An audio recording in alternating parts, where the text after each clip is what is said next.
Hello guys, welcome to my new video. आज हामी class 12 को लिफो फिफो मेथडबाट क्वेसन सोल्भ गर्न गइरहेको छ, जुन एक्जाममा 3 मार्कमा सोध्न गरिन्छ र धेरै नै सिम्पल क्वेसन हुन्छ। यो लिफो र फिफो हुन्छ। फिफोको हुन्छ फर्स्ट इन फर्स्ट आउट अनि लिफोको मतलब हुन्छ लास्ट इन लास्ट आउट। मतलब जुन लास्टमा मतलब फिफो मतलब यस्तो भयो कि जुन कुरा हामी पहिला किनेको हुन्छ नि पहिला त्यही बेच्नुपर्छ। अनि लिफोमा कस्तो हुन्छ भने जुन लास्टमा किन्छ त्यो पहिला बेच्छ तब फर्स्टमा किनेको बेच्छ, त्यही हो। ठिक छ। सो एउटा हामी क्वेसन ल्याएको छ। यो क्वेसन हेरौँ कसरी छ र यो क्वेसनलाई म सोल्भ गरेर तपाईँले टोटली बुझाउनु छु यो कसरी सोल्भ गर्न सकिन्छ अन्डर कन्डिसन अफ फिफो कन्डिसनमा यसले सोल्भ गरिरहेको छु म आज, ल। ठिक छ। सो क्वेसन यस्तै प्रकारको हुन्छ एक्जाममा।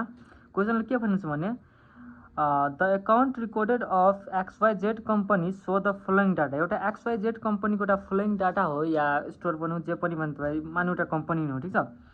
सो त्यो कम्पनीको डाटा के छ भने वैशाख 1 गते ओपनिङ स्टोक अर्थात् के भयो भने जुन योभन्दा पछाडि महिनाको थियो नि, जुन बेचेको मतलब जुन सामान हामी बेच्न सकेको थियो नि त्यो स्टोरमा बाँकी रह्यो त्यस्तोलाई ओपनिङ स्टोक मानौँ नि, त्यो स्टार्टिङ हो। ठिक छ।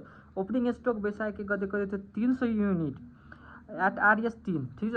त्यसै गरी वैशाख 6 मा हामी फेरि पर्चेज गर्यो कति 500 युनिट एट द रेट 2.5। हेर्नु सबैको रेट फरक हुन्छ किनकि सबै गुड्सको रेट एउटै हुँदैन, कुनैको महँगो हुन्छ कुनैको सस्तो हुन्छ, त्यही हो। त्यसै गरी वैशाख 17 मा पर्चेज गरेछौँ 400 युनिट एट द रेट 3%। ठिक छ। अनि हामी यो टोटल महिनामा सेलिङ कति गरेछौँ भने total sales during this month is 850 unit. ठिक छ। 850 युनिट हामी सोल्ड गरेछौँ यो महिनामा। अब हामीलाई निकाल्नु के भनेछ त्यो हेर्नु। निकाल्नु के भनेछ भने हामीलाई cost of ending inventory card और युनिट के भन्दा हुन्छ cost of good sold using FIFO method under perfect inventory system. ठिक छ। फिफो मेथडबाट भन्नु चाहिँ एउटा निकाल्नलाई कोस्ट अफ गुड सोल्ड र एउटा कोस्ट अफ इन्भेन्ट्री कार्ड। ठिक छ। अब यसलाई हामी सोल्भ गरौँ। सो यसलाई सोल्भ गर्दा के हुन्छ भने यसरी लेख्नुपर्छ तपाईँलाई युनिट एभाइलेबल फर सेल गरेर। अब युनिट एभाइलेबल फर सेल गर्नुभन्दा पहिला त हामीले के बुझ्नुपर्छ भने हामीलाई प्रोडक्ट कति छ, सामान कति छ त्यो पहिला थाहा हुनु पर्ने, तबै हामी बेच्छौँ कति बेच्छौँ भनेर। सो पहिला हामी टोटल गरौँ। टोटल के गरौँ त ओपनिङ स्टक पर्चेज कुन गरेछौँ, जस्तो यो 3वटा पर्चेज गरेछौँ नि त्यो 3वटालाई पहिला हामी एड गरौँ। ठिक छ। ओपनिङ स्टक पर्चेज गरेर 300 500 अनि 400 300 500 400 टोटल कति भयो भने 1200। टोटल युनिट हाम्रो चाहिँ कति छ बेच्नको लागि यो मन्थ 1200। त्यो मध्ये हामीले कतिवटा सोल्ड गरेछौँ भने 850। क्वेसनमै दिएको हुन्छ 850। ठिक छ। अब हामी के बोल्नुपर्छ भने इन्डिङ इन्भेन्ट्री युनिटको अर्थात् के भयो भने हामीले यो महिना कति सामान बेच्न बाँकी रहिहाल्यो। ठिक छ। कति सामान बेच्न बाँकी रहिहाल्यो, जति सामान बेच्न बाँकी रहिहाल्यो भने त्यसलाई इन्डिङ इन्भेन्ट्री युनिट भन्छ। यो कसरी निकाल्न सक्छ भने कति टोटल युनिट छ हाम्रो चाहिँ कति टोटल पर्चेज गरेको थियो र कति टोटल हामी सेल गर्यो त्यो माइनस गर्दा मजाले निस्किन्छ। जस्तै टोटल हाम्रो कति थियो भने 1200 माइनस 850 1200 माइनस 850 कति भयो 350 युनिट। ठिक छ। यो निस्किहाल्यो फर्स्ट कम्प्लिट। अब सेकेन्डमा जाउँ। Cost of good sold using FIFO method under periodic inventory भनेको। ठिक छ। त्यति जस्ट बुझौँ फिफो।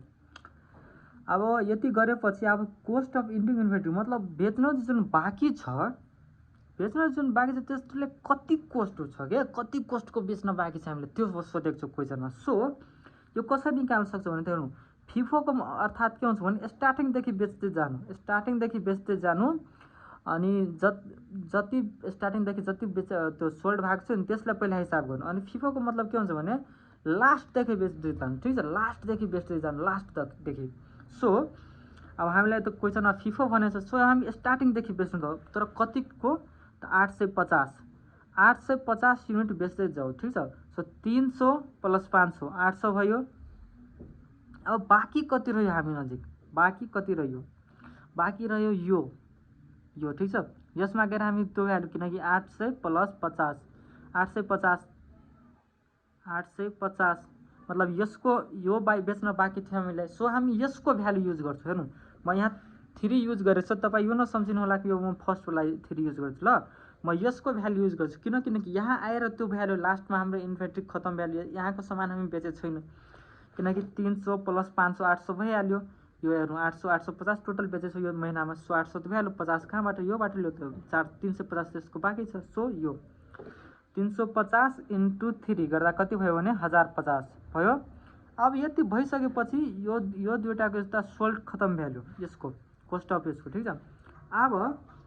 अब हामी के गर्नुपर्छ, cost of goods sold using FIFO method बनाऊ, ठिक छ। Cost of goods sold using FIFO मेथडको अर्थात् के हुन्छ भने स्टार्टिङदेखि हामी बेच्न सुरु गरौँ। जुन कुरा पहिला थियो नि त्यही हामी बेच्न सुरु गरौँ र जहाँ लास्ट आउँछ नि त्यहाँ एन्ड गरिदिउँ।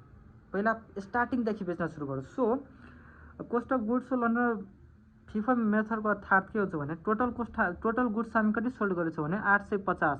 सो अब यहाँ हामी बाटो 300 + 500 कति भयो 300 लियो। 300 को रेट कति छ 300 को रेट 3, सो 3 अनि 500 को रेट कति छ 2.5 अनि कति बाँकी रहिहाल्यो भने 50, ठिक छ। सो 50 हामी यो बाटो ल्याउँ।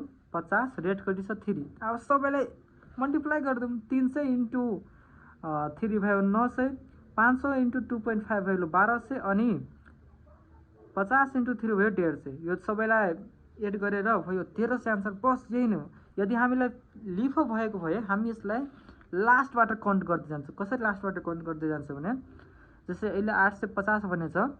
850 लाई के गर्दै भने 400 + 450 योबाट 450 मात्र लिन्थ्यो, 500 लिँदैन थियो। र यो दुईटालाई कति जति छ नि रेट त्यो रेटले मल्टिप्लाई गर्दा जति सम आउँथ्यो त्यही त्यसको एन्सर हुन्छ। ल आजको यो भिडियोमा यतिकै। हामी नेक्स्ट भिडियोमा छिटै भेट्नेवाला छौँ। हस्त धन्यवाद, थ्याङ्क यू।